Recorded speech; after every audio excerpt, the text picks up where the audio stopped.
Hello students, तो आज हम लोग डिस्कस करेंगे सरल आवर्त गति के पेंडुलम टॉपिक के बारे में।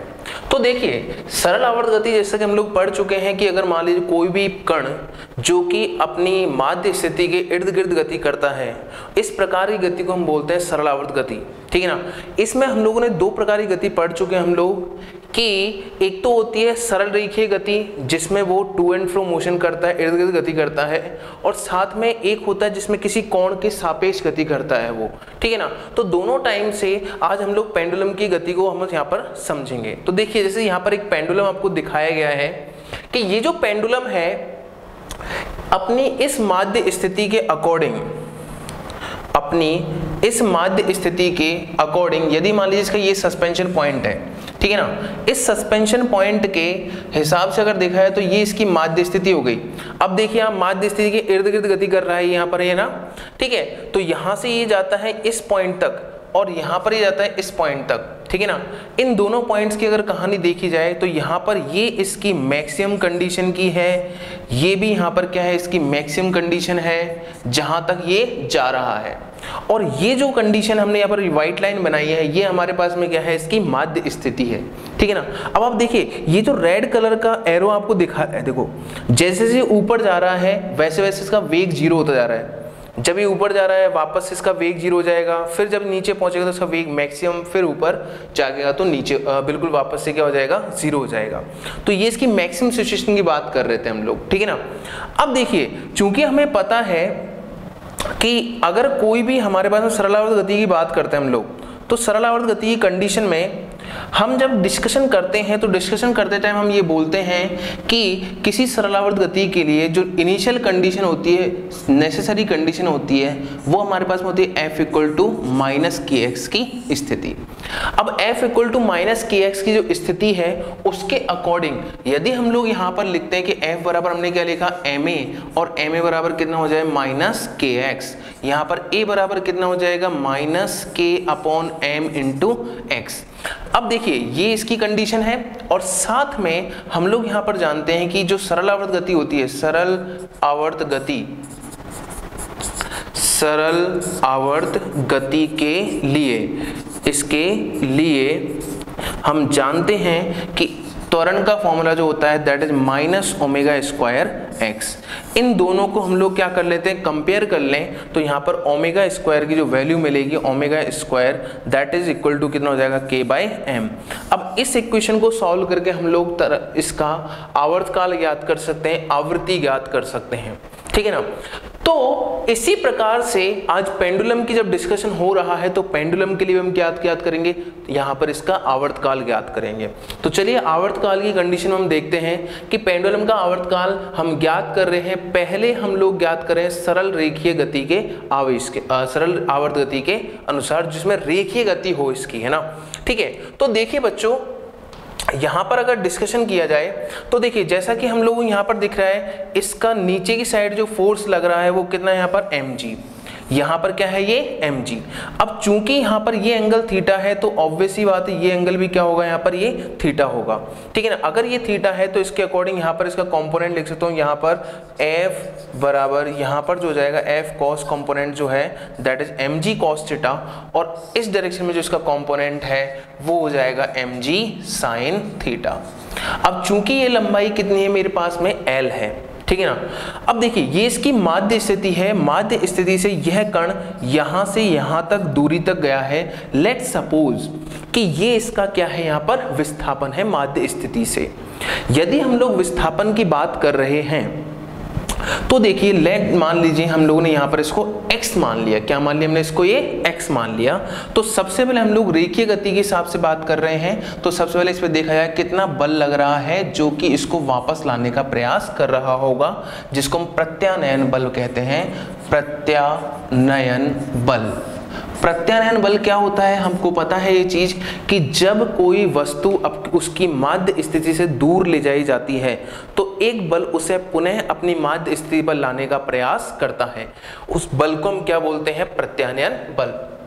तो इस पर लगने वाला प्रत्यानयन बल कितना हो गया भाई? देखो जो बल इसको वापस लाने का प्रयास कर रहा है वो कौन सा बल है? mg sin theta. कितना बल है भैया? mg sin theta. तो यहां पर ये mg sin थीटा, चूंकि इसका विस्थापन इस दिशा में है लेकिन बल उल्टी दिशा में लग रहा है, तो मैं इसको लिखूंगा माइनस mg sin थीटा। क्या लिखा हमने इसको बेटा? Minus mg sin theta. चलिए f रिस्टोरिंग जो है that is mg sin theta. अब हम यहाँ से sin थीटा की वैल्यू कैलकुलेट कर लेते हैं। हम यहाँ से sin थीटा की वैल्यू देखेंगे तो हमारे पास sin थीटा जो आएगा that is x upon l। इस डायग्राम से तो हमारे पास f बराबर हमने लिख दिया m into a equal to minus of mg into sine theta. कितना हो गया भाई हमारे पास में? x upon l।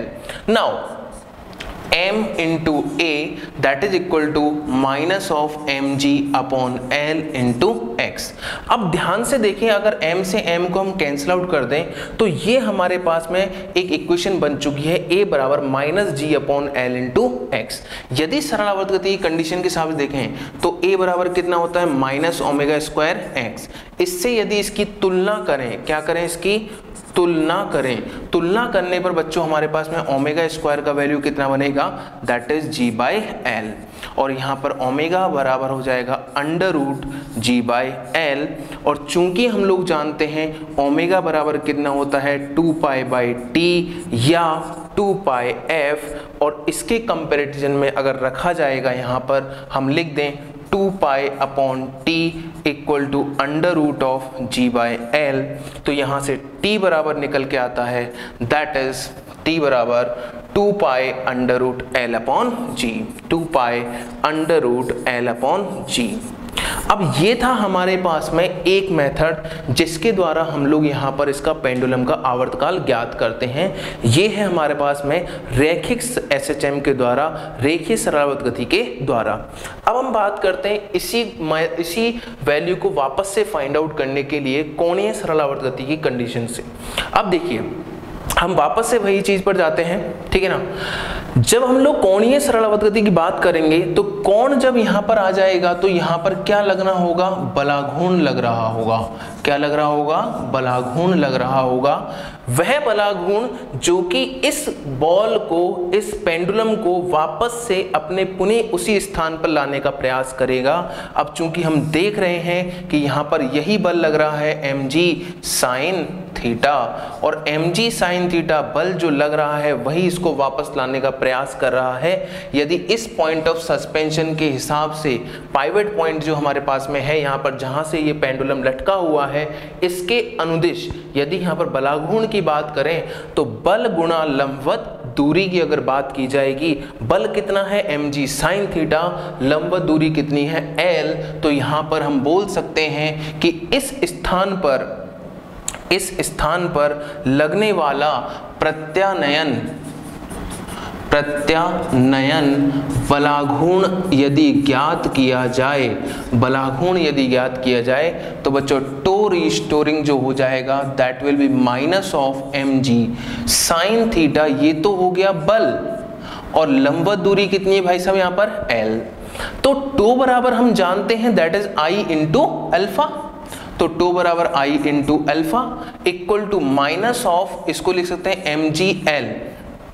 अब यदि यह हमारे पास में अल्प यहां पर विस्थापन को प्रदर्शित कर रहा है तो साइन थीटा जो होगा वो भी किसके बराबर हो जाएगा? थीटा के बराबर हो जाएगा। इसका मतलब यहां पर लिख सकता हूं इनटू थीटा। अब देखिए यहां से I की वैल्यू देखें तो यहां पर लिखा जाएगा m द्रव्यमान इनटू इसके सस्पेंशन पॉइंट से दूरी का स्क्वायर। तो ये हो जाएगा m into L square into alpha equal to बच्चों माइनस ऑफ mg l और यहां पर थीटा। जरा इसको सॉल्व करेंगे तो हमारे पास में अल्फा का वैल्यू वापस से क्या मिलेगा बच्चों? g upon l into theta. और हम जानते हैं कि कोणीय सरलावर्त गति के लिए कोणीय सरल आवर्त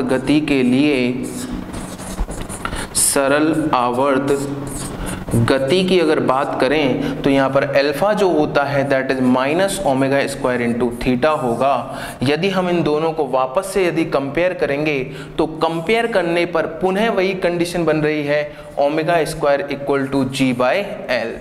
इसका मतलब वापस मेरे पास में यही वैल्यू आएगी, t बराबर कितना आएगा 2 pi under root L upon g आएगा। ये मेरे पास में यहाँ पर पेंडुलम का आवर्तकाल ज्ञात होता है दोनों मेथड से, ठीक है ना। तो यही मेरे पास में क्या है, ये पेंडुलम जो है उसका आवर्तकाल मेरे को मिला है t बराबर 2 pi under root L upon g. इसी प्रकार मैं यहाँ पर आवृत्ति भी ज्ञात कर सकता हूँ, उल्टा कर दूंगा, that is f equal to 1 upon T, तो 1 upon 2 pi under root G by L जो होगा वो मेरे पास में क्या हो जाएगा, इसका आवृत्ति हो जाएगा। बाकी इसमें बहुत सारे डिफरेंट केसेस बनते हैं सिंपल पेंडुलम में, कब कब यहाँ पर ये इसकी जो टाइम पीरियड है उसमें वैल्यू में चेंज आएगा वो हम आगे इसमें देखते चलेंगे। चलिए, थैंक यू।